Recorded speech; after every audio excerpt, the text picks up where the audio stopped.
Assalamualaikum warahmatullahi wabarakatuh. Nama saya Cahyo Bagus. Saya akan mempresentasikan tugas UAS TIK dan masyarakat.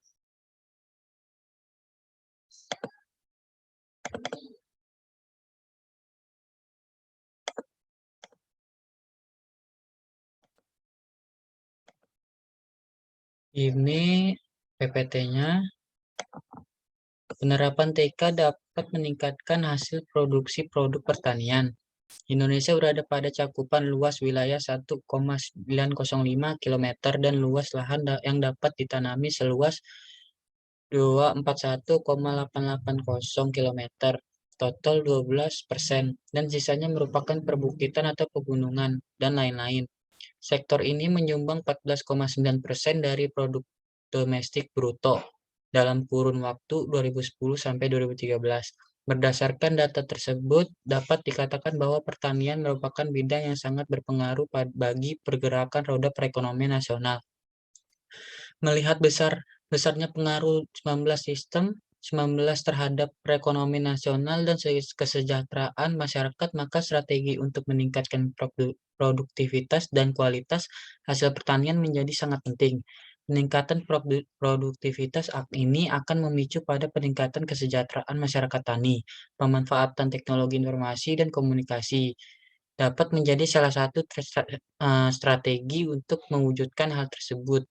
Penerapan sistem informasi atau SI pada bidang pertanian sudah dilakukan oleh banyak negara agraris seperti Kenya, Kroasia, Cina, dan di bawah Lembaga Nasional Agricultural Research System.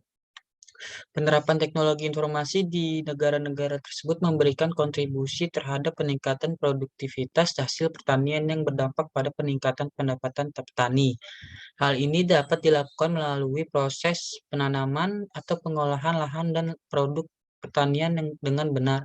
TI menghubungkan petani kepada akses informasi mengenai bibit tanaman yang unggul atau cara pengolahan lahan yang lebih baik sehingga lahan pertanian dapat memberikan hasil yang maksimal. Peningkatan produktivitas hasil pertanian akan memberikan peluang ekspor produk pertanian sehingga dapat meningkatkan pendapatan petani. Lanjut. Monitoring kelembapan tanah pertanian menggunakan Soil Moisture Sensor FC28 dan Arduino Uno. Sensor kelembapan tanah. Soil Moisture Sensor FC28 adalah kelembaban yang dapat mendeteksi kelembaban dalam tanah. Sensor ini sangat sederhana, tetapi ideal untuk memantau tanaman kota atau tingkat air pada tanaman pekarangan. Sensor ini terdiri dua probe untuk melewatkan arus melalui tanah, kemudian membaca resistansinya untuk mendapatkan nilai tingkat kelembaban. Semakin banyak air membuat lebih mudah mengantarkan listrik atau resistansi kecil. Sedangkan tanah yang kering sangat sulit menghantarkan listrik atau resistansi besar. Sensor ini sangat membantu untuk meningkatkan tingkat kelembaban pada tanaman atau memantau kelembaban tanah. Kerja sensor ini mendeteksi adanya tingkat kelembaban. Kelembaban tersebut disetting dengan parameter khusus, sehingga ketika kelembaban tersebut sesuai, maka tanah longsor dipastikan akan terjadi. Model yang digunakan dalam penelitian ini, Soil Moisture Sensor FC28. Selanjutnya dari sensor tersebut didapatkan nilai kelembaban tanah yang akan diteruskan ke Arduino Uno sebagai microcontroller. Selanjutnya dari Arduino Uno akan disambungkan dengan web server. Dengan adanya transmisi data secara real time tersebut, pengembangan dari penelitian ini diharapkan dapat bermanfaat jika dilakukan pada daerah yang luas atau untuk kecepatan pengambilan keputusan walaupun tidak berada pada area atau lokasi budidaya tanaman hortikultura, sehingga dapat mengefisienkan waktu dan tenaga pemilik tanaman dalam melakukan aktivitasnya tanpa mengurus langsung tanaman yang dimiliki. Salah satu contoh adalah dengan adanya pemantauan kelembaban tanah tersebut, maka dapat juga dilakukan pengontrolan alat penyiraman dan tanaman walaupun tidak berada di lokasi tersebut.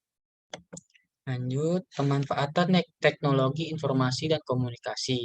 dalam pengembangan program sistem pertanian terintegrasi. Program Simantri atau sistem pertanian terintegrasi merupakan program pengembangan sektor pertanian yang dilaksanakan. Salah satu tujuannya adalah mendukung perkembangan diversifikasi usaha pertanian secara terpadu dan berwawasan agribisnis. Secara agribisnis mempunyai perbedaan yang signifikan kalau dikaitkan dengan sepanjang penguasaan teknologi informasi dan komunikasi. Peran TIK secara optimal berpengaruh terhadap motivasi petani untuk menerapkan program Simantri secara efektif agar memperoleh dampak peningkatan pendapatan dan kesejahteraan. Penelitian ini menggunakan rancangan penelitian survei dengan mengkaji sampel yang ditarik dari populasi yang ada. Strategi optimalisasi pemanfaatan TIK dalam program Simantri dirancang untuk memberi nilai tambah terhadap tingkat keberhasilan program Simantri saat ini. Teknik analisis data dalam perancangan model strategi optimalisasi pemanfaatan TIK menggunakan analisis model PLS SEM dengan alat analisis Smart PLS versi 3.0 M3. Strategi optimalisasi pemanfaatan TK dalam pengembangan program Simantri. Untuk meningkatkan keberhasilan pencapaian program Simantri, perlu dioptimalkan pemanfaatan TK penggunaan strategi yang meliputi optimalisasi tingkat kepuasan pengguna TK atau user satisfaction. Dalam hal ini, petani anggota diikuti langkah yang berorientasi pada dampak penggunaan TIK itu sendiri. Baik dampak individual atau individual impact maupun dampak organisasional atau organisasional impact disertai peningkatan kualitas sistem informasi yang diimplementasikan ke sistem quality. Secara formatif, dokumen perencanaan program Simantri perlu dilengkapi dengan strategi optimalisasi pemanfaatan TK sehingga ada pedoman untuk melaksanakan program, termasuk untuk fasilitator. Sekian dari saya, kurang lebihnya mohon maaf. Assalamualaikum warahmatullahi wabarakatuh.